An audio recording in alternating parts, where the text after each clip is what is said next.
Okay, welcome to the Office of Undergraduate Research Education Series. This is on publishing research in journals.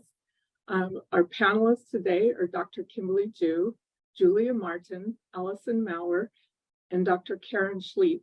And the facilitator is Dr. Jedediah Rogers. It's a virtual event, and so we're recording it. So we ask everyone to mute yourself and turn off your camera to ensure the best experience. But if you have questions, please put it in the chat feature, or you can unmute yourself when you're invited by the speaker.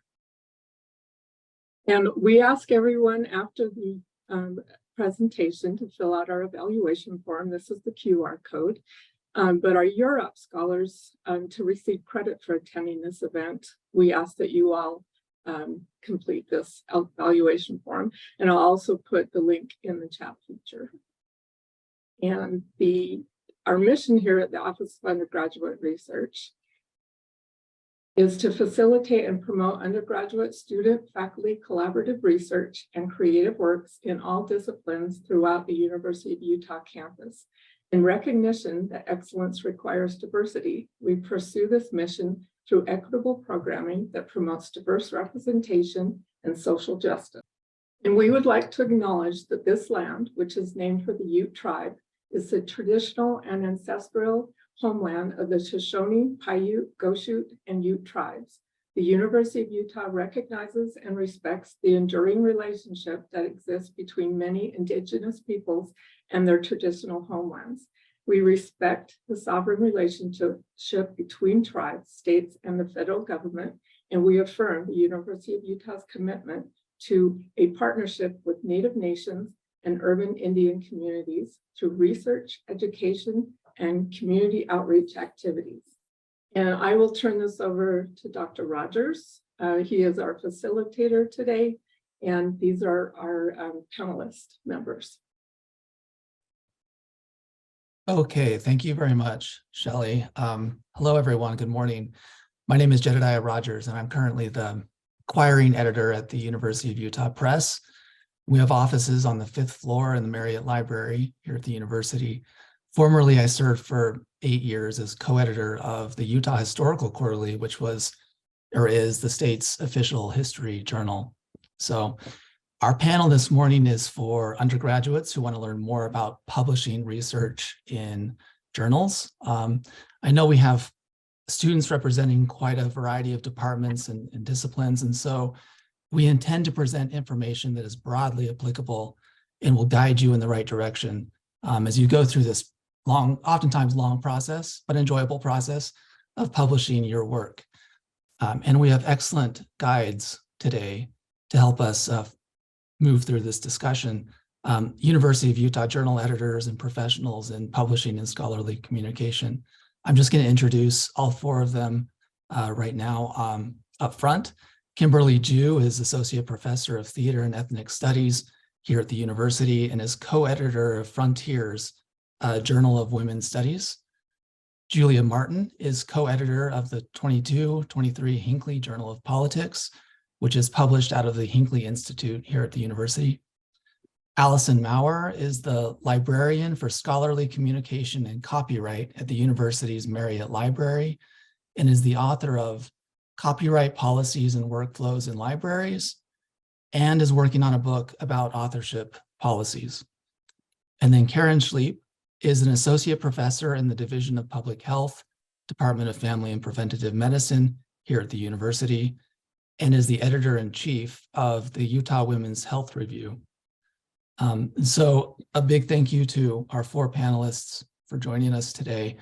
I want to begin by hearing from our 3 journal editors. Let's start with Kimberly Jew and then go to Julia Martin and Karen Schliep. Please, if you would, briefly tell us about your journal. What is it, who it's targeted to, who contributes to it, and maybe comment too on the place of undergraduate research in its pages. Great, thank you, Jed. Well, I'm happy to speak on behalf of Frontiers. It is one of the oldest feminist journals in the United States, established in 1975. In fact, we will be approaching our 50th anniversary in the very near future. It was originally conceived as a kind of critical regional journal on women's issues. So Frontiers, clearly the West. Now that has been reframed to think not so much about the West as the frontier. Of course, that's an old way of thinking, but really to be thinking critically about frontiers of thought, practice, methodology in feminist, queer, and women's studies. It is definitely open to new forms of writing, new ways of thinking, and opens itself to amazing cover art also within the journal, creative writing, and also traditional scholarship. And I would say that probably traditional scholarship has been the central theme for the past, say, decade. Now, historically, it was also conceived as a journal that might find a way to bridge the gap between town and gown. There was a hope that there would be a mixing of academic inquiry and Ms. Magazine, right? Which in an older feminist context was really groundbreaking, women-centered writing and thinking. And also, I'll just say, the journal seeks to work in a feminist way in terms of having an editorial collective. That means that the 3 editors work in as close collaboration as possible.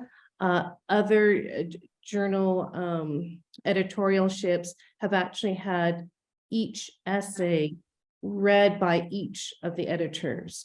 And that was quite a process, especially before they had some more of the great technological advances that we have today, such as editorial manager.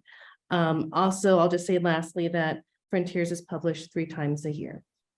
So I'm the co-editor of this year's Hinkley Journal of Politics. So the Hinkley Journal of Politics, like you said, it's out of the Hinkley Journal. So we really look to publish primarily undergraduate research papers, just trying to give an avenue to show students how this process works. So it's run by undergraduates, and then it's published in undergraduates papers, which is really cool. So it's set up where I'm an editor and we have an editorial board of about 15 students. So going through that peer review process, and then we also includes 2 faculty advisors. So the journal is a phenomenal way for undergraduates to get their papers published. We look, well, the title might be misleading, Journal of Politics. It's not only for political papers. We really seek to publish papers on a variety of subjects, but kind of adding in that political or policy perspective any way possible. So it's because it's based out of the university and like in Utah, we really try to make sure that everything, it doesn't necessarily have to have like a Utah specific lens, but just to find a way to make it most relevant to our readers. We try to make sure that there's like some policy or some Utah perspective in everything. I'm just throwing our little link up in the chat, and yeah, so the Utah Women's Health Review focuses on sex and gender differences that affect the 7 domains of health. This is kind of concept that was developed by Drs. Kathleen Degree and Karen Frost, both University of Utah faculty. 7 domains being physical, emotional, environmental, financial, intellectual, social, and spiritual. I always need to jot those down just so I don't forget one of those 7. But so actually, initially this was the Utah Health Review, kind of that had been around for at least a decade. And in 2007, some of the researchers got together and said, hey, we should really do sort of a women kind of women focus. And they in 2007, a published version of the Utah Women's Health Review was done. And then a decade later, 2017, they thought, hey, we should do this again and maybe make it kind of on a rolling basis and make it a journal that basically is at this point publishing annual editions. And we've included, we have a sex and gender symposium, but there are some other symposiums that we've added. And we basically are very much catering to University of Utah students and fellows and faculty to publish their research. We publish original research articles as well as commentaries, data snapshots, reviews. we are peer reviewed, so we have a process of sending them out, sending out articles. And then, there are several of the articles that are now cited in PubMed because of the, maybe they were, associated with some type of a federal grant that requires all articles to be available in PubMed. So that's an exciting thing. And we're actually hoping to make our journal kind of a permanent PubMed article that will basically be able to cite all of our articles, but we're in the process right now just on getting that approval. But yeah, we welcome submissions. We're friendly, and we'd really love more students to publish in our journal. So. Okay, those are really great overviews of 3 local journals. I want to bring in Allison Maurer because, if one's not familiar with the publishing landscape and the many journals out there, and here are 3 terrific ones. There are others in the state, obviously nationwide, so many journals to consider. So I think a common question would be, what journal? How do you find it? And so what advice, Allison, would you give to undergraduates seeking to find a publication home for their projects? And you can bring in some of the work that you're doing on a continual basis, if you'd like. Gladly. Thank you, Jed. Hi, everyone. So I'm a librarian, and librarians often help connect people to information. And that's kind of our sole purpose, and it's no different within the publishing world. As Jed was describing, there are so many journals that are out there. UView, obviously, with Kim's journal and Karen's journal, and Julia's has great titles. There's the Canticle. There's one in writing and rhetoric studies as well. So there's a lot of campus-based journals, but then there's a lot just in the US and in other countries internationally. So, I mean, it's in the multiple thousands of titles that are out there. And the trick in making the connection is kind of having conversations with people. So I do consultations, and I meet often regularly with students who are looking to find a home for their work.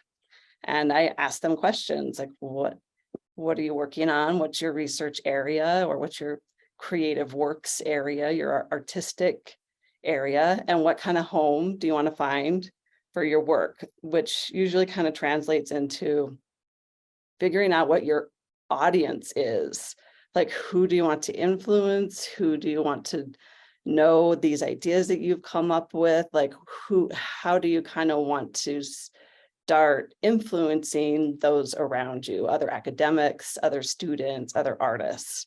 So there's a number of ways that I go about it. The one list that I have found to be really useful is from the Council of Undergraduate Research. So I'm going to put that in the chat right now, but there's lots of resources that we're going to cover today. But this is a really pretty comprehensive list of undergraduate focused journals. So if that's kind of your audience, and you kind of do have to choose that appropriate audience, and that's kind of what I help students with, is like, where are you at in your career, and then what's the level of influence you could be having, and then kind of trying to answer those questions to find that appropriate audience. So this is a good place to start, and then I have other tools and resources too that I usually go over with people. Yeah, that's great. And I'll open it for the others in this group. What resources would you share with students? I mean, I assume that for the most part, if you've done a research project, maybe you've worked with a professor, or maybe you've worked within a specific discipline. So you might have a couple of journals in mind. So one of the steps then would be just to identify, is that, contacting the journal editor directly and fielding some questions just about the nature of the journal and how appropriate it would be for, say, undergraduate papers. I know the Utah Historical Quarterly, we loved to publish student work. It was a great way to enter into the field, and some of the best work is done by students. So yeah, for the others in the group, how would you answer that same question? General advice or resources for selecting the right journal? I'll just say that Frontiers does work with undergraduates in terms of especially their creative writing. And we also do have a graduate award for graduate student work. So I just wanted to put that out there in case students are interested, but we actually have published work actually from my classes that have gone into the journal. I would say one of the first things you want to do is, what are you reading? What are you reading and loving? And then look at those publishers. And I mean, I think that's probably one of the first places you look is, where is this stuff that you enjoy, that means something to you, and to follow, those breadcrumbs down the path. I think also speaking, of course, to your professors is a great way. Of course, speaking to someone like Allison, who's an amazing librarian, going out and really talking to the people who are in those communities. And lastly, I'll just say conferences are amazing places if you're able to go, especially if it's a larger conference. They often have publisher booths that will feature journals and monographs and other types of writing that could be very useful. And they also give you these nice flyers that give you discounts. And so you want to go and collect as many flyers as you can from many different publishers, look at the list that they're giving you, and enjoy the discounts if you get them. I can just follow up on some of those thoughts. And I agree that, if you especially, are referencing citations within your research article, or, for me, it's, I predominantly deal with more research articles, but, certainly commentaries as well. People love to see their own journals being cited because that helps their kind of overall prestige as well. So I completely agree with that. The big danger are scam journals, and I don't know if that's going to be a little bit of our discussion, but there's a lot of journals out there that are not where you want to publish. And I think any of us here that have just published one article, I mean, every morning I wake up and there's 10, over the evening, there's about 10 kind of scam journals that pop up in my email asking me to submit for them. And I've actually had one of my PhD students kind of submit one of their dissertation papers to one of these scam journals. And it was just a nightmare. She couldn't, she could not get them to, stop harassing her, even though she tried to withdraw the manuscript. So, and I'm sure there used to be a list, but it's almost too hard to keep up with now. So, I mean, the key thing is I always think is you want to go out and seek the journals that you wish to publish in versus that, journals approaching you. Some of them are valid, but the majority of them are not. So just, kind of a word of caution on that, that aspect. Yeah, really interesting. Yeah, you've done the research on your project. Now be sure to do your due diligence to make sure that the publisher is the one that you want and is appropriate for your project. It's worth taking time to do that. And so speaking with Allison and going to other resources that the university has to offer is just key. And again, I would just repeat, feel free to reach out to editors. They'd love to hear from you, and talk to them. Just get a feel for whether the journal is right. One other quick comment I was going to say that I forgot to mention is tenacity. Is that often all of us, I mean, me included, I will have my dream journal. It's kind of like when applying to school. Maybe you have your reach school, and then you have to, and so you might not get published in your dream journal, but that doesn't mean that, I always have students list, 5 different journals, and then they can kind of, you revise and resubmit, maybe, alter the format a little bit, but the key is persistence, and they're all, whether the creative or non-creative works, have a home, and sometimes it's just a matter of finding the right home. Absolutely. And so let's say that you've found a journal that makes sense to you and you have your research project. What then? So maybe one question that we want to consider as a group is, what are some of the first steps that a first-time author should really consider? And Julia Martin, I'm curious because your journal is entirely undergraduate. I assume that most of your authors are first-time authors. How would you respond to a question like that? I think that's a really great question. I think really understanding like what the end goal of your paper is. And like, while this is, it's, research papers are what's being submitted to us, doesn't seem like they really need to have like a story, but I think every paper like needs to accomplish something. And I think it needs to be very clear from the beginning on what's the goal of your paper. Like if it's, you want to address an issue, make sure people understand exactly what that issue is, why you want to address it, and then how it can be solved.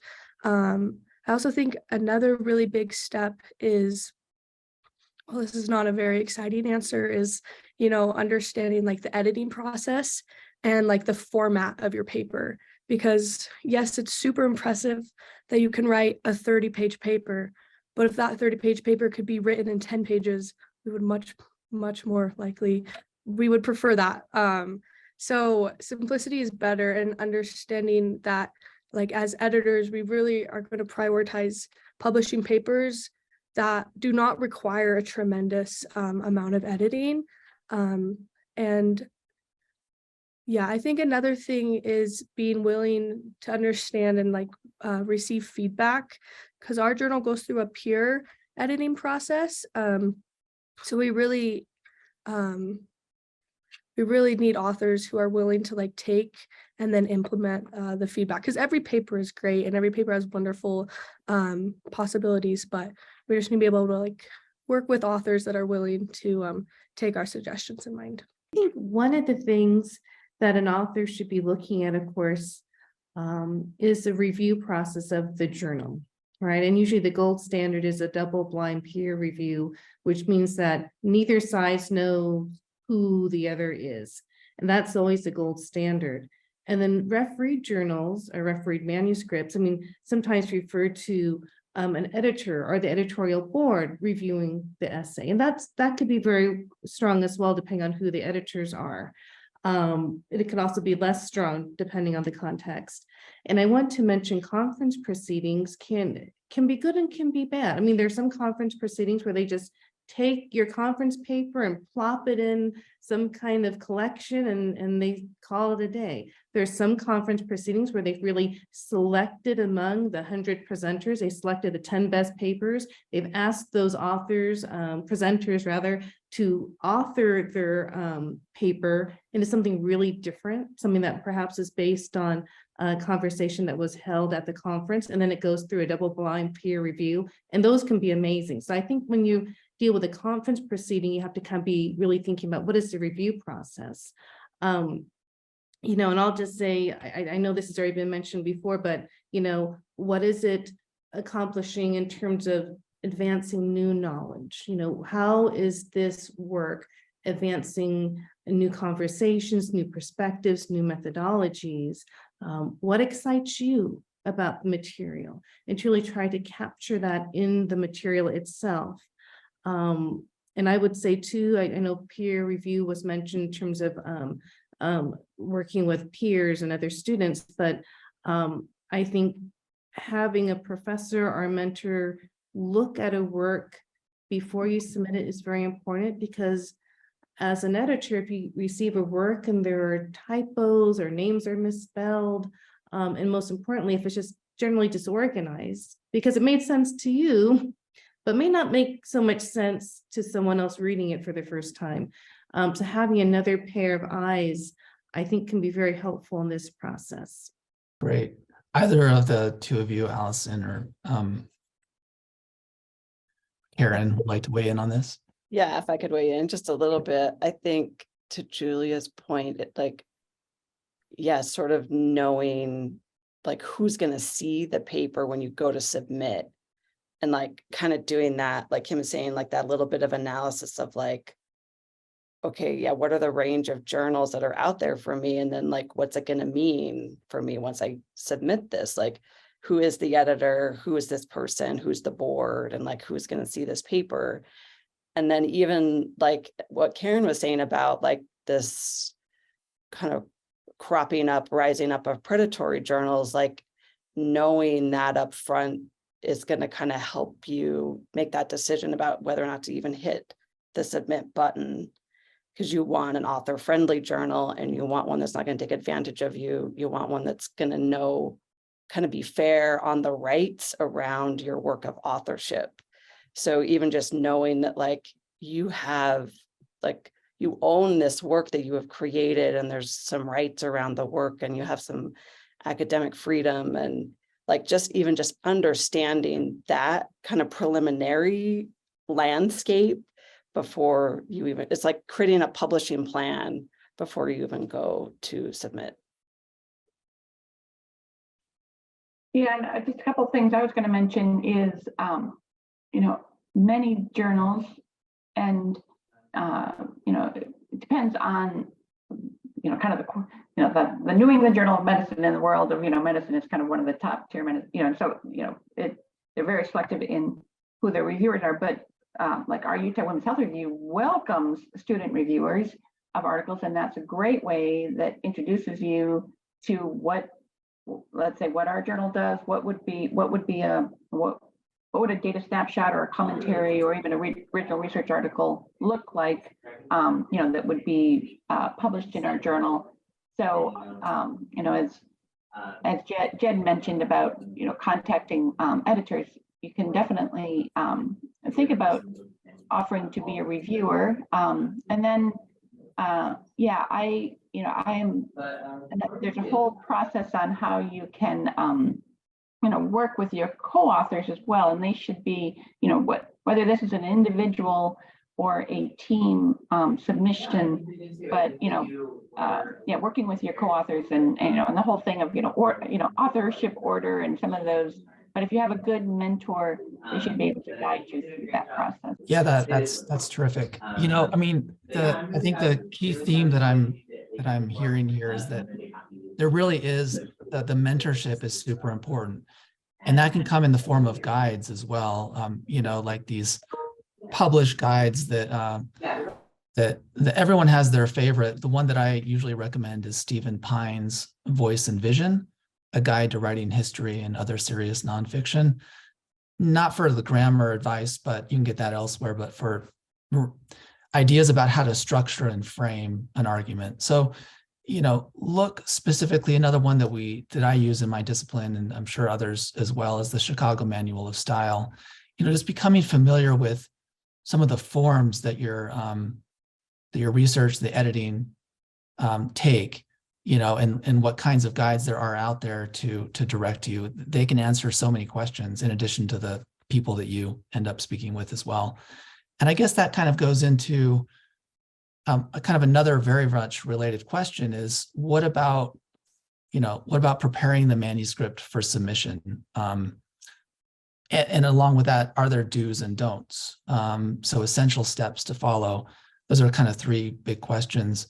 So I'll have the panelists take them how they will, but, you know, I'm just feel free to comment on whatever other considerations authors need to consider, whether it's sole versus group authorship, which you mentioned, Karen, or ethics. There are a number of ethical considerations, copyright ownership. I'm sure, Allison, you can speak to that. So big questions, take them as you will. Who wants to start out? I'll jump in. I think one of the issues we've had with frontiers, and again, even with, you know, professional academic writers, is they don't make their papers anonymous. It's really important to make sure, if the instructions say you're to turn in your work and it's to be anonymous, and you turn in also a cover page that has your name and so forth, and do that definitely. But when a journal sends out your essay for double-blind peer review, if your name's all over it, if you have any type of reference to yourself within the text,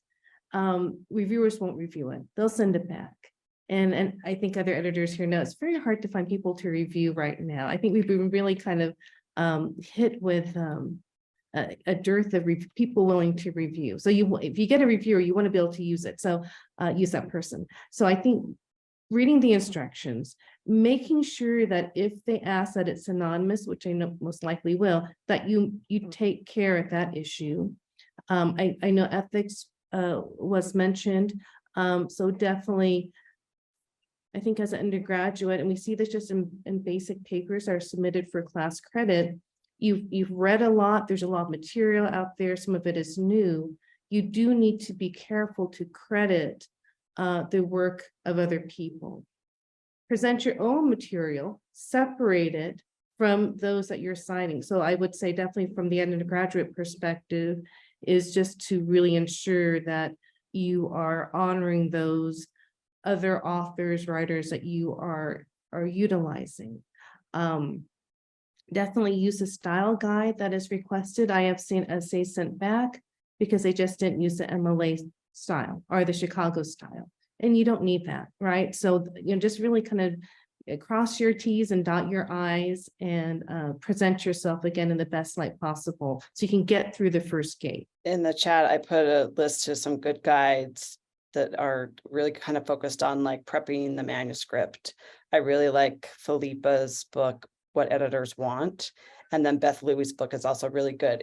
It's not geared so much, Beth Louie's, to undergraduate authors, but it's going to have like helpful concepts. And Jed's recommendation is also really good. I think one other thing just to keep in mind too, like if you as a undergraduate research fellow, participant in the program, you're most likely working with a faculty mentor. And if that mentor is also an author or is like you're collaborating on gathering the data, like designing the research and the line of inquiry, then this idea of like, shared ownership and shared authorship is going to be really important to sort of work out in advance, like to not get to the point of submission and then just have to have like a quick conversation about who the authors are. Like you should be having those conversations as you're designing the research. And then one kind of important element to keep in mind about the university's policies is around this ownership of the data.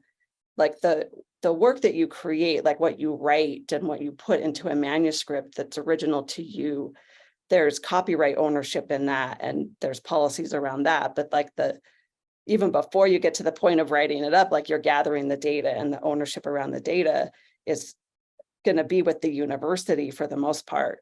So, and then what the university kind of expects is that the mentor or the principal investigator or the lead faculty member is going to kind of be in this decision-making role of determining the readiness of the data. So like this is kind of goes to that publication plan conversation that you're having with your mentor even before you get to the point of submission.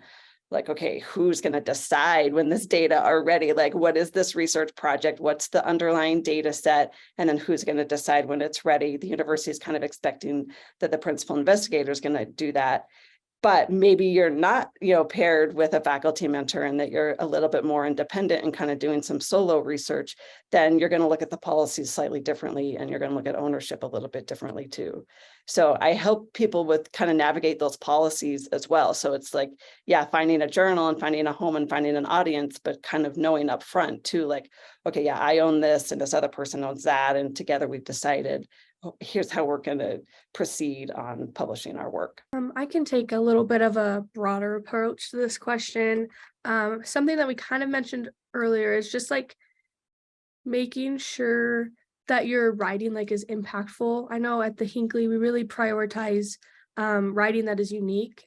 And like, while that doesn't mean like it has to be research that nobody's ever looked at this ever before, but just looking at maybe like an extension of that research or, take a new spin on things, just kind of making sure that what you're saying isn't just a repeat of something somebody else has said.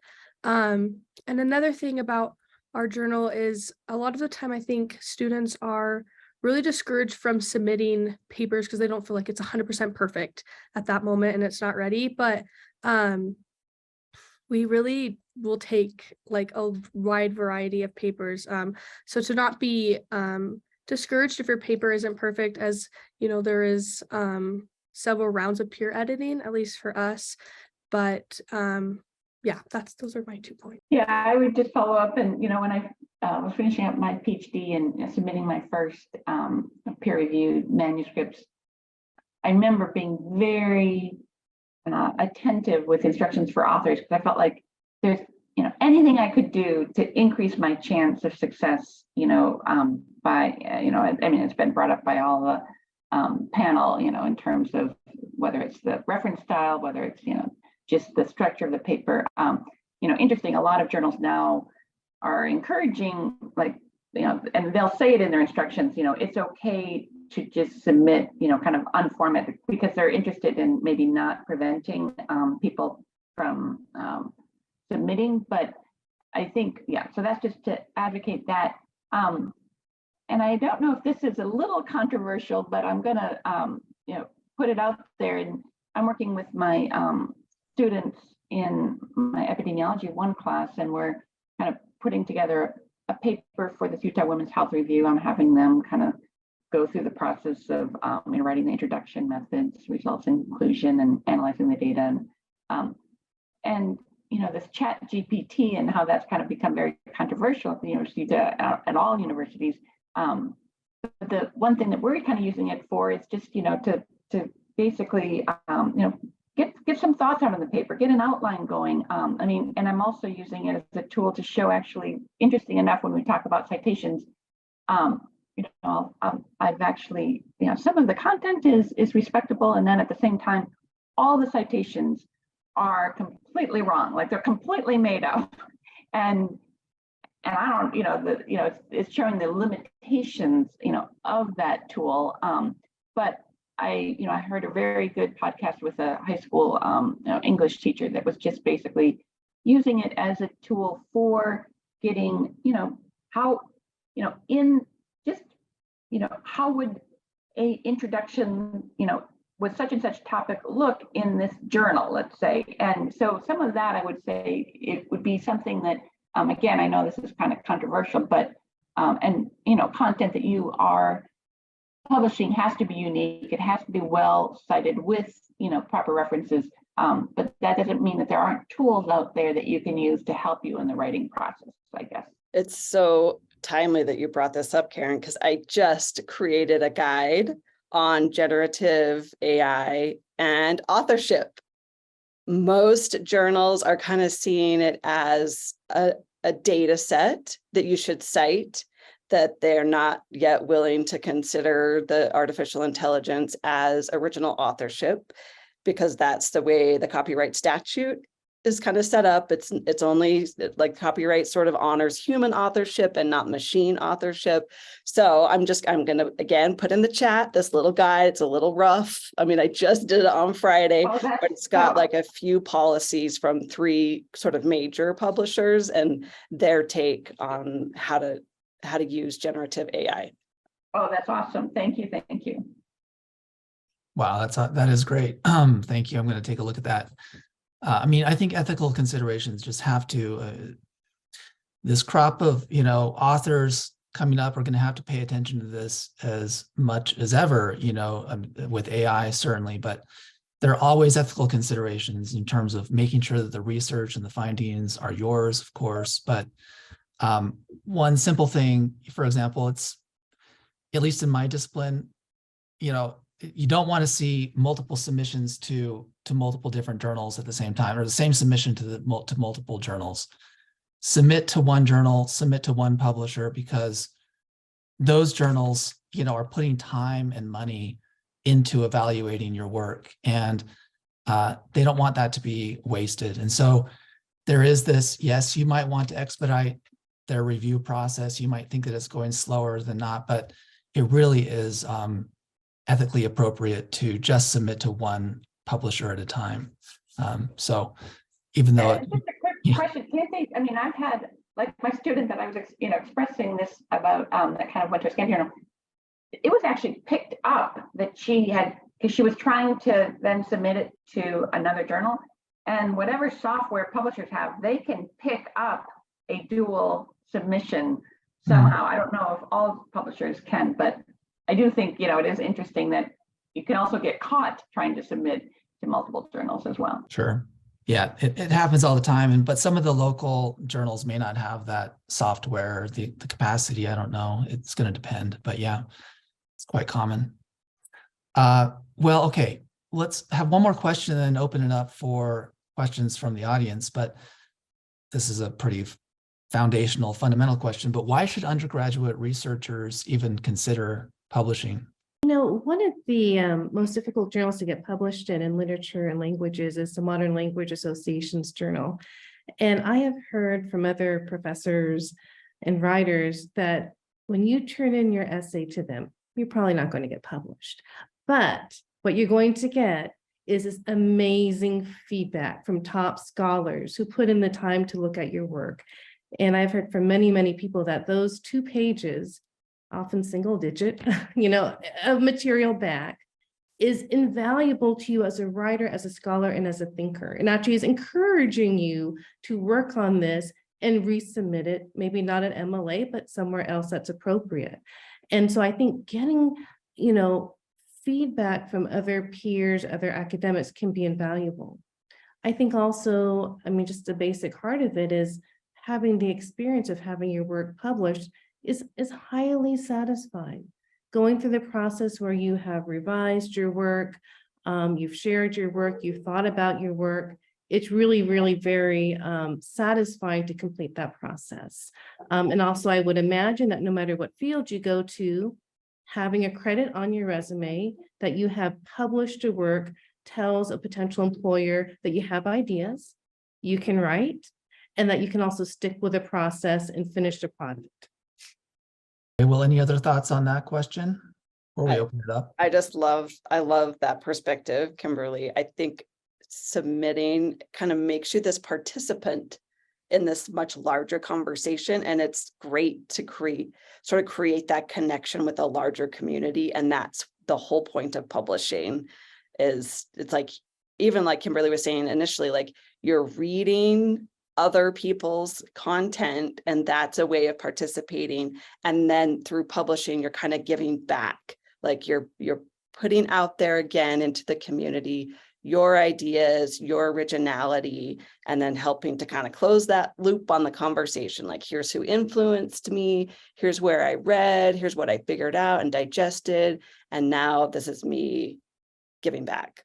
Yeah, I would back up with what both of you said, and just add that, for me, so much of going to school was just, about a kind of a individual process, and it was, handing in assignments that would be graded, but kind of, end there. And the thought of actually having, this product is has always been highly motivating for me in, continuing in academics, just because of this contribution. And so I think it is highly satisfying. And, to back up what others, if you're at all interested in graduate school, at least for our, in our admissions, and I get,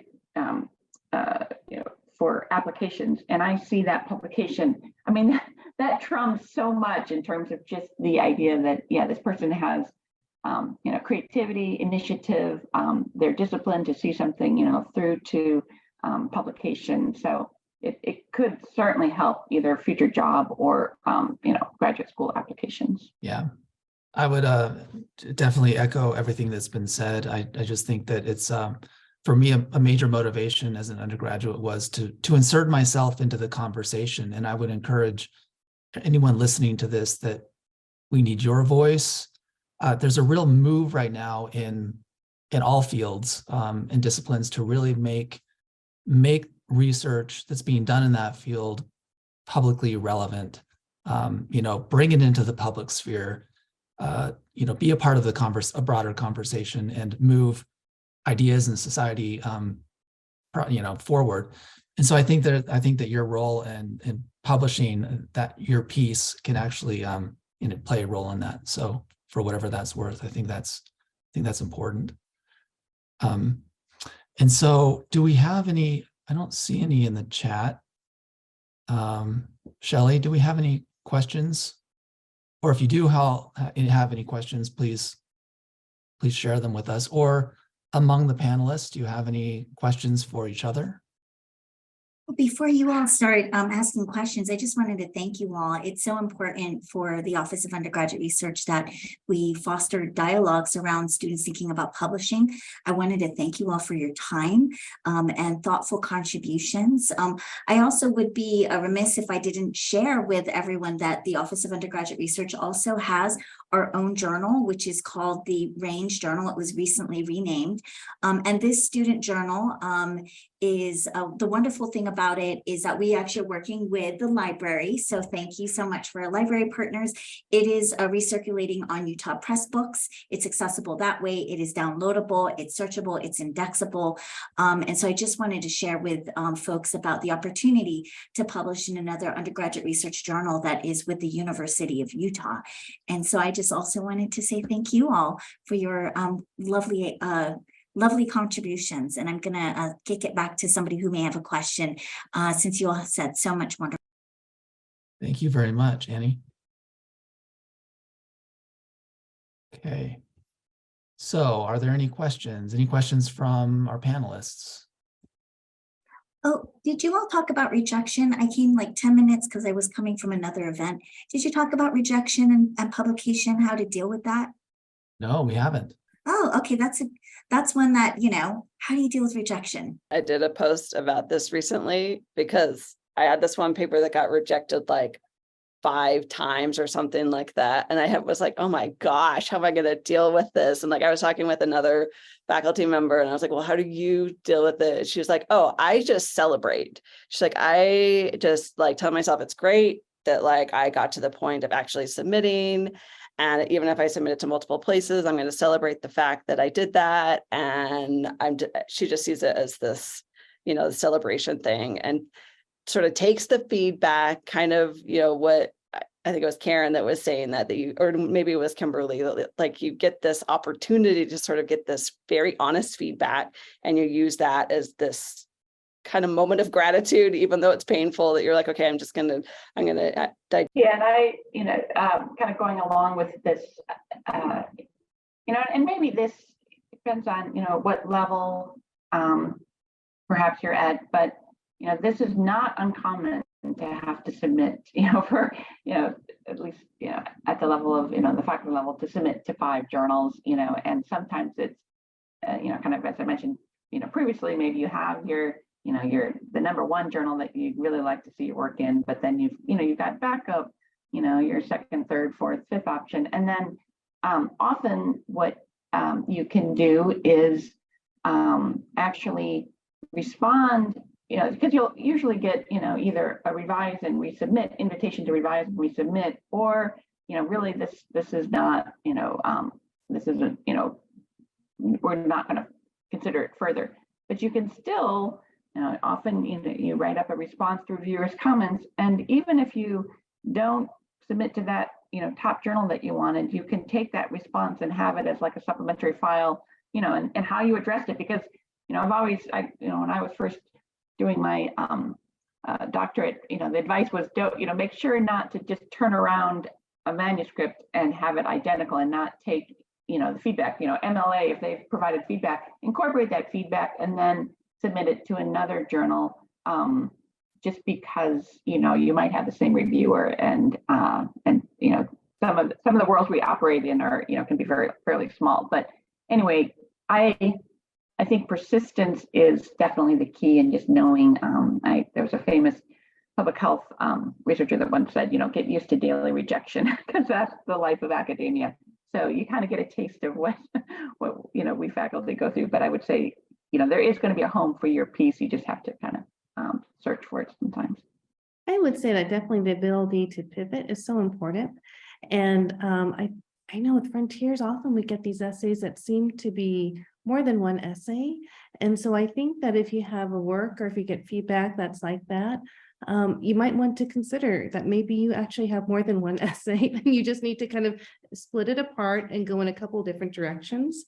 Secondly, I think, if you haven't found quite the right publication home, then maybe you should think, maybe you should create your own in a certain way. I mean, maybe you need to have your own edited collection, or maybe you need to have a panel at a conference and develop these thoughts more, because I think a lot of times the structures that are out there, just they're not everything. We create our own structures. And so if you have some great ideas that you're committed to, go out and create some of those structures for yourself. So we have journals, but we also have, you might have a book. Maybe there's some other product, neither an article nor a book that your work fits more neatly into. I'm sure the options there are probably many. I'm most familiar with articles and books, but certainly that's where mentors and colleagues, they can share with you what the possibilities might be beyond journal publications. Yeah, that's terrific. And, editing and writing is super difficult. And I would just encourage anyone out there who's a writer or researcher to continue to work at it, because what oftentimes happens is you get stuck on the draft that you write, and you don't want to kill your babies, or is a phrase that might be used, or you don't want to, maybe not the correct phrase, but you might not want to get rid of phrases or paragraphs or sections, even though they really ought to go. And so thinking that editing process is super important. All of us here are editors. And so we pay a lot of attention to not just what we see initially, but also what the work can become. And the authors are super important in that process, in making sure that, nothing is just set in stone here. It can always be reworked into something else, especially if you're advised to do that. So, well, that's a great question. Any other comments on rejection, or any other questions for panelists before we end? We have 5 minutes. I always have tons of questions. Did anyone in the audience have a question? I want to make sure they can just unmute themselves. The other question I have, because writing is difficult, is how do you continue to be inspired and enthused with publishing and writing for all of you? Like, what keeps you going, through this? Listen, you're working on a book. What keeps you going on that? I just love it. I just love writing. I love researching. I look forward to my blocked off writing days, because I get to just focus and sort of express some creativity and some originality. It just is it's an enjoyment for me. Like I really love it. I think definitely as an editor, you just never know what's going to pop into your queue that you have to review. And so I think that's one of the most exciting things, especially when you have a publication that is open to international scholarship and people writing off in different languages and different cultural contexts. The opportunities for learning are never ending from the editorial side. Whether or not you can publish it is almost beside the point. It's just like, oh, that's interesting. I hadn't thought about that. So I think that is one thing that keeps many editors going, is that you get this hunger, and the hunger only increases the more you read about other people's work. Yeah, and I would say for me, it's like it's kind of the scrapbook of my career, and then even up in my office, I have just a front page of the articles I've published, and it helps me to understand kind of where my thought process come from and where it's going, and and so my research is on women's reproductive health and future risk of heart and brain disease, and just sort of I can continually ask questions, and then I get to read about what prior researchers or contemporary researchers are doing, and it's just a way to kind of an endless way to fill my desire to know things, and to basically, I would have to say, as a health researcher, one of my favorite things is just, and I want to do a plug-in in that we have some nice tutorials for any undergraduate student or graduate student to use. The Utah Department of Health has some nice accessible data that you can ask a question and come up with your own kind of data snapshot and results. It's just that you know, the idea that you can ask a question and have data, you know, be able to answer it, and then you have to interpret those findings. I just find, yeah, the whole process just incredibly engaging. And then to have a product at the end of it all is kind of like an extra bonus. Right. Well, terrific. I think that that's probably a good place to end unless there are additional questions. Really appreciate this group. Thank you so much for your insights and for the work that you do and within your communities, disciplines. And for this conversation, and good luck to all of you who are watching, you know, in your own projects. And again, contact us editors if you have questions or if you'd like to chat about your projects. Well, thank you to all of you for making this panel, this presentation so engaging and so informative. Thank you very much. I wanted to remind everybody about the event evaluation. I just put the link in the chat, and here's a QR code, and especially the UP scholars, so you can get credit for attending the event. And I just want to remind everybody about the Office of Undergraduate Research. We're in the SIL Center, 8 to 5, Monday through Friday. You can find tons of resources at our.utah.edu. If you have any questions, email us at our@utah.edu.